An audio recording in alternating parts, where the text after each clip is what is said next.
Anil ji, global mood माहौल में कुछ ज्यादा नहीं बदला है। हल्का सा कंसोलिडेशन पिछले 2 दिनों से यूएस के बाजारों में दिख रहा है और डाउ फ्यूचर्स भी वही इंडिकेट कर रहे हैं। एकदम सपाट ट्रेड कर रहे हैं डाउ फ्यूचर्स। नैस्डैक फ्यूचर्स में 0.1% की बढ़त जरूर आपको आती हुई दिख रही है।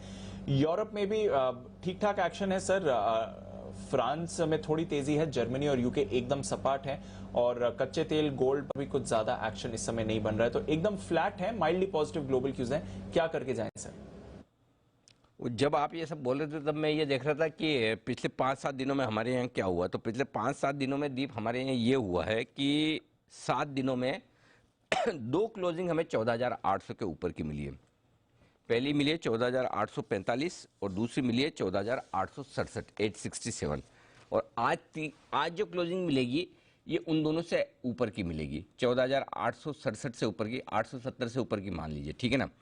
तो 2 हफ्तों की हायर क्लोजिंग पर जाकर निफ्टी बंद होता हुआ दिख रहा है। तो 14,900 के बेहद करीब बंद हो रहा है, हायर लेवल पर बंद हो रहा है। तो ऐसे तो ठीक है, कोई समस्या नहीं है।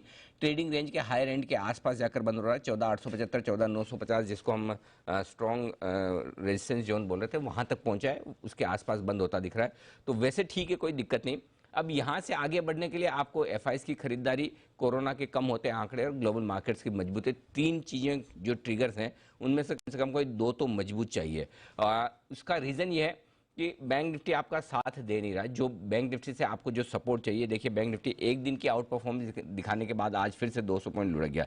तो जब सुबह हम यही बात कर रहे थे कि जब तक कोरोना के आंकड़े कम नहीं होंगे ना, बैंक निफ्टी के लिए लगातार मजबूत रहना मुश्किल है। हालांकि आज हमने सुबह जब वो एक शॉर्ट कवरिंग के तौर पर कॉल दिया भी था, तो वहाँ पर 33,300 के आसपास तक पहुंचा है। जो 33,300 का कॉल ऑप्शन 90 था, वो 190 का हाई बनाकर फिर नीचे आया है। तो आई एम श्योर आपने या तो प्रॉफिट बुक किया होगा या स्टॉप लॉस रखा होगा। बट एनीवे, कुल मिलाकर ये है कि कल के लिए जहाँ तक संकेत है वही वाली बात है, Nifty long, bank Nifty short, या फिर सिंपल चीज है आप अपनी पोजीशन को हेज करके चले। निफ्टी में आप तेजी करके चलें तो आप नीचे 14,800 का पुट ऑप्शन खरीद लीजिए अगर खरीदना चाहें तो, या आप स्टॉक्स में तेजी करके रहें, वो ज्यादा बढ़िया है। तो जहां तेजी है वहीं पर फोकस करिए। सीमेंट, फार्मा, फिर आपका मेटल्स, तो ये कुछ हद तक आईटी, तो जो पॉकेट्स तेजी की है वहां पर फोकस करना चाहिए। इंडेक्स को लेकर कोई खास समस्या है नहीं और चिंता करने की बात है नहीं, बस अपनी हेजिंग और अपने रिस्क मैनेजमेंट को ध्यान में रखिए। जी दीप।